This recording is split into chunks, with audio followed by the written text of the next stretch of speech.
포커 코치로 활동해왔고 포커 트레이닝 회사를 운영하면서 꽤 오랜 시간을 보내왔는데요. 그동안 저는 6가지 주요 유형의 포커 플레이어 지망생들을 코칭해왔습니다. 이 6가지 레귤러 타입은 모두 같은 수준으로 출발한 게 아닙니다. 그리고 이 영상을 끝까지 보신다면 6번째 타입, 그러니까 궁극의 레귤러가 되는 방법을 알게 되실 겁니다. 각 유형의 강점과 약점을 하나씩 살펴보면서 스스로에게 질문해보세요. 지금 나는 어느 타입에 속해 있는지, 그리고 더 강해지려면 무엇을 해야 하는지 말이죠. 하나 말씀드리자면 제가 단어 하나를 만들어냈습니다. 어떤 분들은 그걸로 제가 꽤 알려져 있다고 생각하시기도 하죠. 그 단어가 바로 레그크레이셔널입니다. 이 표현은 수년간 코칭해온 많은 포커 플레이어들을 떠올리며 최대한의 존중을 담아 쓰는 말입니다. 실제로 제가 코치로서 가장 즐겁게 지도했던 분들 중 상당수가 바로 이런 프로필에 해당합니다. 비교적 늦은 나이에 포커를 시작했고 이미 다른 분야에서 어느 정도 성공을 거둔 경험이 있을 수도 있습니다. 대체로 교육을 받았고 지적이며 경제적으로도 어느 정도 여유가 있습니다. 그리고 이제 포커를 인생에서 다음으로 진지하게 파고들 대상으로 선택한 사람들이죠. 이분들은 대체로 처음 포커를 배우는 20살짜리만큼 빠르게 성장하긴 어렵습니다. 물론 예외도 있긴 하지만요. 다만 맞는 사람을 제대로 만나게 하고 정말로 열정을 느끼는 게임을 하게 하며 학습에 필요한 자원을 제대로만 제공하면 발전할 수 있는 여지는 굉장히 큽니다. 저는 이런 유형의 학생들을 코칭하는 걸 정말 좋아합니다. 보통 기본기는 이미 잘 잡혀있는 경우가 많거든요. 프리플랍을 이해하고 있고 오픈 레인지나 3벳 같은 것도 알고 있습니다. 10벳도 어느 정도 이해하고 있고 약한 상대에게 밸류벳을 하는 방법도 알고 계십니다. 다만 보통은 유튜브에 있는 특정 학습형 엔터테인먼트 포커 콘텐츠를 보면서 생각 과정에 좋지 않은 아이디어들이 조금 섞여 들어간 경우가 있습니다. 물론 이런 콘텐츠 말고요. 이건 아주 진지한 학문적인 포커 콘텐츠니까요. 그리고 만약 본인이 레그크레이셔널 플레이어라면 다음 단계에서 해야 할 일은 명확합니다. 게임을 더 잘하게 되는 것입니다. 그리고 그 방식은 이렇습니다. 포커를 바라보는 사고 속에 더 깊은 이론적 프레임워크를 확실하게 자리 잡게 만드는 겁니다. 저는 캐럿 포커 스쿨을 만든 이유가 모든 수준의 포커 플레이어들 그리고 다양한 레귤러들이 체계적이고 충분히 고민된 종합적인 커리큘럼에 접근할 수 있게 하고 싶었기 때문입니다. 이 과정은 빠짐없이 다루는 구조로 되어 있고 EB가 어떻게 작동하는지와 왜 그런지를 객관적인 관점에서 설명합니다. 또한 게임이 어떻게 작동하는지에 대한 몇 가지 핵심 개념을 1단계부터 3단계까지 기초부터 차근차근 쌓아가는데 제가 흔히 포커의 물리법칙이라고 부르는 것들입니다. 사람들이 레그크레이셔널에 머무르고 잠시 뒤에 이야기할 더 강한 레귤러 타입으로 가지 못하는 이유는 대부분 이런 객관적인 포커 이론 지식이 부족하기 때문입니다. 우리는 포커 이론을 그대로 복사하고 싶은 게 아닙니다. 모든 상황에서 솔버와 똑같이 플레이하고 싶은 것도 아닙니다. 하지만 시뮬레이션을 봤을 때 그 솔버가 균형 상태에서 왜 그런 선택을 하는지 그 플레이를 지배하는 객관적인 개념이 무엇인지는 이해할 수 있는 수준에 도달하고 싶습니다.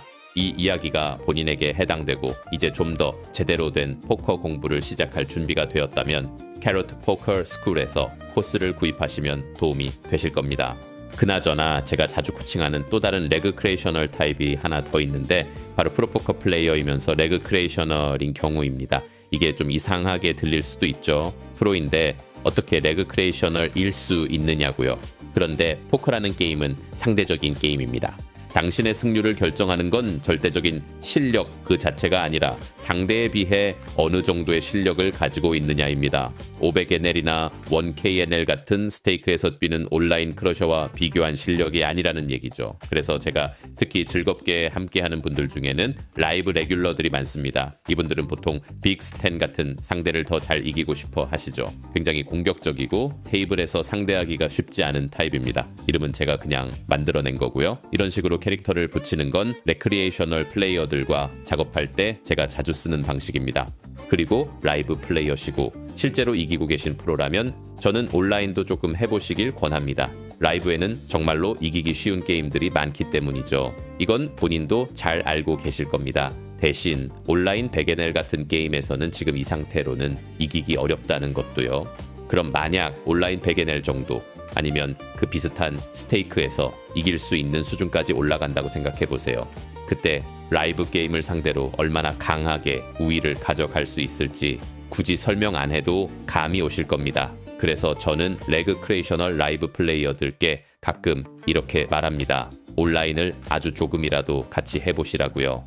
그러면 1대1 세션에서 함께 리뷰할 핸드도 생기고 캐럿 포커스쿨과 병행하면서 포커 이론도 쌓을 수 있습니다. 그렇게까지 하고 나면 이건 거의 반칙에 가깝습니다. 다시 라이브 게임으로 돌아갔을 때 예전에는 백핸드당 10BB를 이기던 게임에서 22BB를 이기고 있을 수도 있거든요. 물론 라이브는 빅블라인드 자체가 워낙 크고 스트레들이나 이런 요소들 때문에 수치가 꽤 왜곡되긴 합니다. 하지만 무슨 말인지 감은 오실 겁니다. 게임이 명목상의 빅블라인드보다 훨씬 크게 돌아가게 된다는 거죠. 우리는 이런 식으로 실력 단계를 점점 위로 끌어올려 가고 있습니다. 그리고 다음으로 살펴볼 플레이어 유형은 변동성이 큰 액으로 레귤러입니다. 이 유형은 보통 레그크레이셔널보다 조금 더 강하지만 기술적인 부분과 멘탈 게임 양쪽 모두의 릭들이 상당히 많습니다. 저는 변동성이 큰 액으로 레귤러들을 정말 많이 가르쳐 왔는데 이분들은 솔직히 말해서 스스로를 잘 못 멈춥니다. 특히 블러프로 팟을 이겼을 때 그 느낌에 어느 정도 중독되어 있는 경우가 많거든요. 이미 일정 금액을 집어넣은 팟을 이기지 못하는 상황 자체를 굉장히 싫어하고 일이 뜻대로 풀리지 않으면 비교적 쉽게 선을 넘어버립니다. 일종의 지기 싫어하는 틸트가 있는 거죠.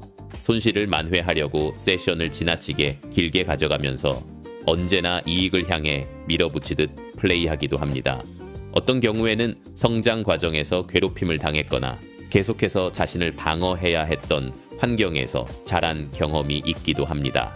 말 그대로 양육강식 같은 환경이었고 그런 업계나 상황이 이 사람들을 지나치게 싸움을 걸기 쉬운 쪽으로 길들여 버린 겁니다. 그래서 언제 폴드해야 하는지, 언제 물러나야 하는지, 언제 블러프를 멈춰야 하는지를 잘 모르게 되는 거죠.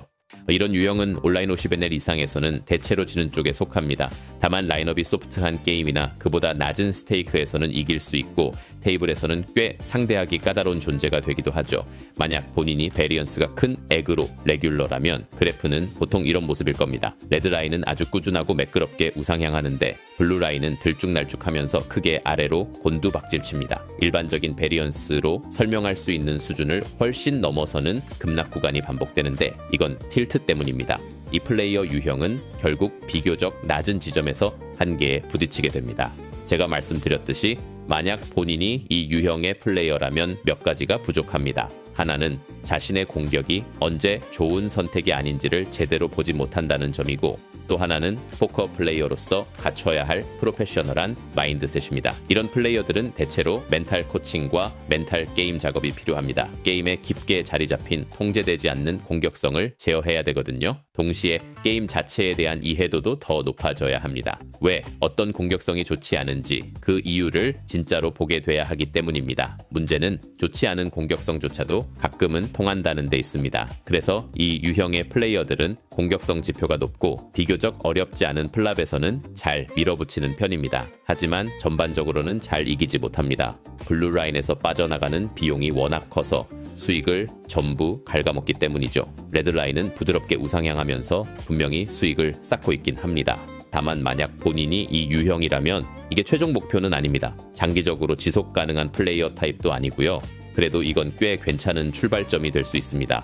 왜냐하면 과감함이 있고 리스크를 감수하는 데 주저함이 없고 블러프를 즐길 수 있는 태도는 분명 큰 자산이기 때문입니다. 실제로 좋은 스팟에서 돈을 집어넣는 걸 두려워하지 않고 리스크를 받아들이는 이 자유로움만 제대로 갖췄다면 훨씬 강한 플레이어가 될 수 있었을 사람들이 정말 많습니다. 그래서 여러분 만약 본인이 변동성이 큰 액으로 레귤러인데 이 영상을 보면서 제 얘기 좀 그만하세요 라고 생각하고 있다면 솔직히 말씀드리면 스킬셋은 꽤 좋습니다. 다만 아직 다듬어지지 않았고 조각되지 않은 모서리가 거친 포커 플레이어일 뿐이에요. 그건 충분히 매끈하게 만들 수 있습니다. 이론 공부도 하고 데이터로 작업도 하고요. 이건 곧 다루겠습니다. 특히 데이터를 보면서 사람들이 실제로 어디서 가장 많이 오버폴드 하는지 어디서는 그렇지 않은지를 파악하면 그 근거를 바탕으로 공격성을 더 정교하게 다듬을 수 있습니다. 참고로 이 부분은 캐럿 포커 스쿨의 그레이드에서도 다룹니다. 멘탈 게임 쪽은 더 어렵긴 하지만 분명히 발전할 수 있습니다. 멘탈 코칭을 받는 걸 두려워하지 마세요. 필요하다면 의사와 상담을 해도 됩니다. 지금은 2025년이고 이런 문제를 피하지 않고 마주하는데 예전만큼 거부감이 있는 시대는 아닙니다. 포커 멘탈 게임도 마찬가지죠.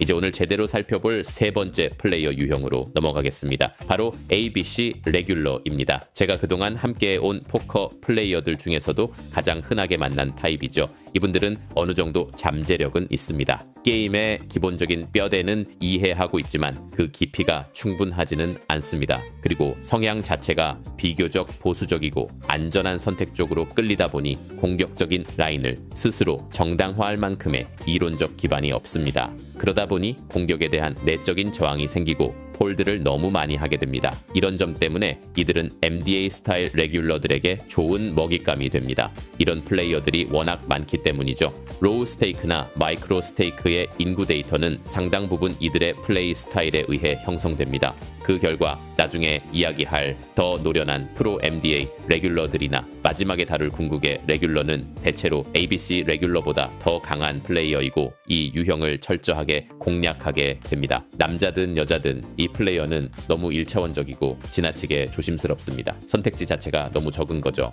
이 플레이어는 선택지 자체가 굉장히 제한적입니다. 머릿속에 떠올리는 플레이 폭이 너무 좁고 게임 전반이 지나치게 단순한 방향 그리고 니티한 쪽으로 흘러가죠. 만약 본인이 ABC 레귤러라면 결과 그래프는 보통 이런 느낌일 겁니다. 레드 라인은 계속해서 세고 있고 블루 라인은 비교적 깔끔하게 우상향합니다. 그래서 겉으로 보면 이기고 있는 것처럼 보이죠. 하지만 그린 라인은 거의 움직이지 않습니다. 본인은 분명히 이기고 있다고 느낍니다. 큰 손실을 보는 타입은 아니기 때문에 가끔은 11바인 정도 쭉 치고 올라가는 구간도 나옵니다. 그런데 시간이 지나면 다시 미끄러지듯 내려옵니다. 결국 벌었던 걸 전부 다시 돌려주게 되죠. 그러다 보면 이런 생각이 듭니다. 왜 나는 조금만 잘 되면 항상 다시 제자리로 돌아오는 걸까 하고요. 이유는 단순합니다. 그 수익이 진짜 실력이 만들어낸 수익이 아니기 때문입니다. 본질적으로는 브레이크 이븐 근처에서 맴돌고 있는 거죠. 실제로 대부분의 ABC 레귤러가 그렇습니다. 그렇다면 ABC 레귤러라면 뭘 해야 할까요? 다시 말하지만 이론은 더 배워야 합니다. 다만 여기서 중요한 건 이론을 더 배운다고 해서 자동으로 달라지지는 않는다는 점입니다. 자신의 약점을 제대로 건드리지 않으면 그대로 ABC 레귤러에 머물 수 있습니다. 그 약점이라는 건 공격적인 액션과 블러프가 왜 성립하는지에 대한 논리를 끝까지 파고드는 겁니다. 솔버가 왜 블러프를 하는지, 어디서 블러프를 하는지, 그리고 실제 익스플로이트 환경에서는 언제 블러프가 좋은 선택이 되는지를 이해해야 합니다. 그리고 ABC 레귤러에게 가장 중요한 건 이겁니다. 블러프가 걸려도 괜찮다는데 익숙해져야 한다는 것입니다. 사람들 앞에서 리스크를 피하려는 본능은 집단에서 밀려나지 않고 받아들여지고 싶어하는 아주 깊게 각인된 욕구에서 나오기 때문입니다. 이렇게 말하면은 꽤 단순화한 것처럼 들릴 수도 있습니다. 하지만 저는 진화 심리학이 포커 플레이어들과 그들이 반복해서 보이는 여러 릭들을 설명하는데 꽤 많은 걸 해준다고 믿는 편입니다. 그래서 이론적인 교육을 통해 이해를 쌓는 건 분명히 필요합니다. 아이디어의 연결망을 만드는 것도 중요하고요. 다만 포커스는 폴드가 아니라 공격, 히어로 콜, 그리고 상대적인 핸드 강도를 기준으로 한 판단에 두셔야 합니다. ABC 레귤러들은 이 상대적 핸드 강도 개념에 정말 약합니다. 사고가 너무 틀에 갇혀 있고 경직돼 있어서 에이스 하이를 그냥 에이스 하이로만 보지 듀스 듀스 세븐 같은 보드에서 밸류벳이 가능한 핸드로 보지 못합니다. 킹 하이 플러시 드로우를 봐도 이미 상대의 대부분 블러프를 이기고 있고 높은 임플라이드 오즈를 가진 블러프 캐쳐로 볼 수 있는데도 그냥 쫓아가는 드로우 핸드로만 인식하죠. 블러프할 기회가 와도 엣지를 만들어낼 수 있는 순간으로 보지 않고 괜히 바보처럼 보일 수 있는 무서운 상황으로 받아들입니다. ABC 레귤러들은 멘탈 게임 쪽에서도 회피 성향, 리스크 회피 같은 릭들을 가지고 있습니다. 솔직히 말해서 이건 꽤 깊이 박힌 경우도 많아서 학생에게서 이걸 떼어내는데 애를 먹을 때도 있습니다. 실제로 일부 ABC 레귤러들이 더 공격적으로 변하도록 도와준 적도 있지만 베리언스가 큰 액으로 레귤러의 공격성을 조금 눌러서 다듬는 게 ABC 레귤러에게 처음으로 좋은 공격성을 만들어주는 것보다 훨씬 쉽습니다. 이건 정말 힘든 싸움입니다. 다만 오래 이렇게 플레이해왔다고 해서 고칠 수 없는 건 아닙니다. 더 어렵긴 하고 코칭이 필요할 수도 있습니다.